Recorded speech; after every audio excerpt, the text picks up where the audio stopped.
Hey, my daily enjoyers, I have an announcement. I have a new podcast. It's called World's Wildest. It's with Connor O'Brien, and we talk about some of Earth's most extreme creatures. It's educational, but it's really fun and fresh, so go check it out. This video is going to show you a little sneak peek of why you should go check it out. Like and subscribe, and go like and subscribe to World's Wildest. I think this animal is hilarious. You were laughing. I had my back turned. I wasn't looking. Oh, yeah. Connor and I work together. We work back to back every day at our computer setups at work. And I was doing this research and I was laughing. And you were like, don't look, spoilers. I'm like, okay. Because I think they're so funny. I think they're so funny. So okay. I don't even know what they look like. This is a coconut crab. You're gonna die. What? That is so weird. Guys, it's a picture. 1, 2, 3. Picture 4, 5, a 6, giant 7, hermit crab, because that's what it is. Okay. Attached to a trash can, but it is the entire trash can. That's a hunkin' boy, too. It's huge. It's a hermit crab found in the tropical Indo-Pacific Oceanic Islands. It's the largest land-dwelling arthropod. Thank God. Yeah. Because arthropods are like spiders, insects, centipedes, etc. But huge. Absolutely huge animal. They can lift objects the weight of a 10-year-old child.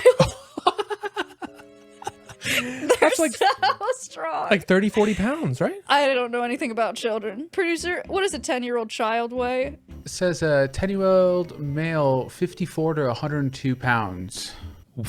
Hold on. That's I'm you. 102 pounds. Wait, what? Really? Okay, 54. so they could potentially lift me? Yeah. That's crazy. That's messed up. They also, you were just saying they could snap off their little arms. Yeah. Or my little arms, I guess, in this Your example. little arms. They have a pincher force of 3,300 newtons, which is about 3 times our maximum bite force. Oh. Is the only comparison that I have. So if you bite down as hard as you can, they can do like 3 times that with their pinchers. I bet they could take off like a wrist For sure. or something. Yeah. Because you could like easily break fingers with our bite force easily. Yeah, you can take bite a finger finger. off. Yeah. Charles Darwin described them as monstrous. Yeah. And a lot of people are scared of them that live around them because they've been documented eating birds and kittens. Sorry. That's really sad. I love cats. But they will climb up trees and they will... Climb up trees? Yes. They will climb That's up trees scary. and they will take cats out of the trees and like birds. If I was walking on an island and saw that in a tree, I would run the other way and get a boat off that island as fast as I could. They're scavengers, so they will eat coconuts. They break up coconuts with their little claws, yeah. and they'll eat the flesh of coconuts, but then they'll also just like eat kittens. But anyway, I think these crabs are absolutely hilarious. The other thing that I think about them that's hilarious is they just, the saying of like set yourself up for success is just they don't hear that. They don't they're not about that. You know, they like a good challenge. The females will they'll carry their eggs underneath their stomach and then they'll go to the water. They can't be in the water. They're hermit crabs. Right, So okay, they sure. breathe air. They have brachiostegal lungs. Okay. You'll hear a lot of us mispronouncing things on this podcast. Apologies. I'm not a biologist, but when Connor mispronounces things, that's crazy because he's a biologist. Sure. Come at me. So they breathe air. They can't be in Okay. the water. But they lay their eggs in the water. So the females will bring all their little eggs over the water. And hold their breath? And then they go on the shore where the waves are like splashing up at them. Okay. And she'll stand there and she'll like hold onto the rocks and like violently shake on the rocks. Oh my God. Okay. To try to get them off as fast as she can because the water's just hitting her in the face and she can't breathe. so they try to get the eggs into the water really fast. And then the larvae disperse and they float on coconuts. They like grab onto coconuts or debris or Right. driftwood or whatever. And wait to be pushed onto the land? So for a month, they're like in the water as like a larva stage, and then they sink down into the ocean. They have to find a shell as babies to protect themselves, like a little hermit crab. That's crazy. But then within a month, they can't breathe. Oh my. Within a month, they can't swim anymore. So they start running out of oxygen. And they will drown in the water. So they gotta run. They gotta run up to the shore so they can breathe air. And they also drop their shells because the adults just... They don't need it. Yeah, they just have really hard shells. That's wild. Isn't that sad? Can you imagine, like, being a little happy hermit crab chilling in the ocean, like walking around, and then all of a sudden you're like, oh my god, I can't breathe. And then you're like, wait, I'm drowning. It's got to be like a gradual and then thing, you have though. to run to the shore before you drown. Imagine your mom throwing you into the ocean as a newborn baby and then having to swim to the surface before you drown. Tough life. Yeah, that's tough. Are you ready for my last one that's extremely long that I have lots of notes on? I'm going to preface this. It was discovered in 2023. Study was published May 14th of this year. What's the scientific name? Ostrachia andersoni. Okay. What do you think it is? An ostrich. That would be so cool. But no, I'll give you some. Published in May of this year. It's like 7 days ago. Oh my, huh? Yeah. This was a week ago? Yeah. That's cool. This actually comes courtesy of Nick at Alveus. Oh my He gosh. sent me Instagram story. That's so cool. Okay. So I'm going to give you 3 words of its common name. I want to see if you can guess what it is. Winter Sunday hinterland pelican. What was the third word? Pelican. The one before that? Hinterland. What the hell is that? A land with hinter in it. I don't know. It is a place in WoW. It is a place in World of Warcraft. Winter, what? Winter, summer? Whit Sunday hinterland pelican. It's a crazy name. It's a common name. I don't know. Spider. Okay. AKA the assassin Wait, spider. I'm so dumb. Nick showed me this today at work. What the crap, Nick? He showed me a picture of it. That's crazy. I told him it was going to be on the podcast not to ruin That's it. crazy. He ruined it. Please describe what you're looking at.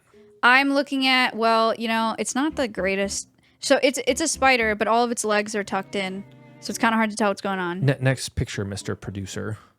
It is... What am I looking at? This is 2 spiders. Okay, so it is... Is that one of its mandibles? Is that one of its mandibles in the air right now? Yep. Okay, it has 2 extremely long mandibles that are in a right angle, and one of them is pierced through a spider in the air, like he's got someone's head on a stick, and then the other one is a 90-degree downwards, and they are like... They look like a pelican, right? He looks like a pelican. It's the length of his body, his mandibles, his mouth parts. So they only hunt spiders, other spiders, and they're not like a typical spider. They don't weave webs. They just hunt on the ground, and they like to position themselves up under leaves and wait for spiders to come on top of the leaf, and then they attack it. And they've got these spear-like legs that they use to pierce. Being a bug would be so scary. Spiders. Oh, yeah.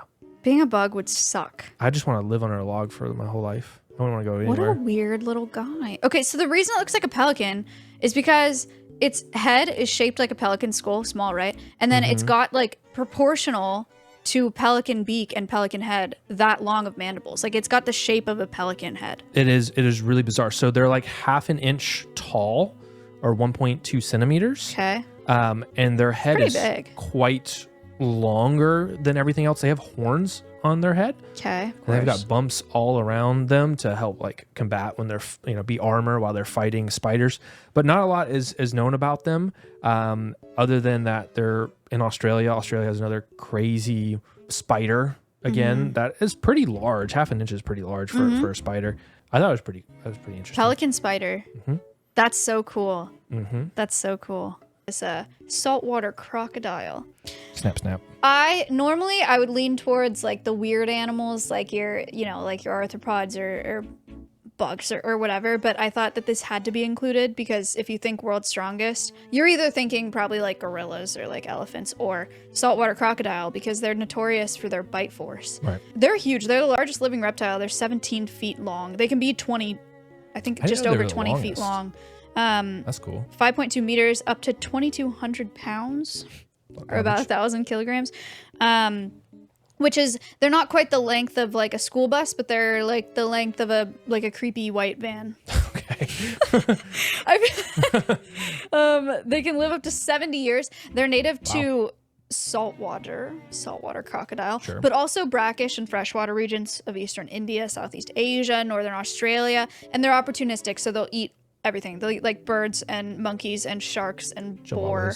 What? Chihuahuas. And chihuahuas and water buffalo. Quiz time. Speaking of very large, which arthropod has the longest leg span? Spider crab. Can you be more specific? Japanese spider crab. That is correct. Yes! I wouldn't have got that. Oh, yeah! Why did I pick crocodiles? Because they have the strongest bite force ever recorded. Human bite force. How do they record that? I guess in like captivity, you could do like a sensor. Yeah, no, they did a study over a number of years. I read it a bunch of times today and I didn't write it down. They also make really scary noises. I have a video here that's is time-stamped. Okay. Here's your crocodile growl.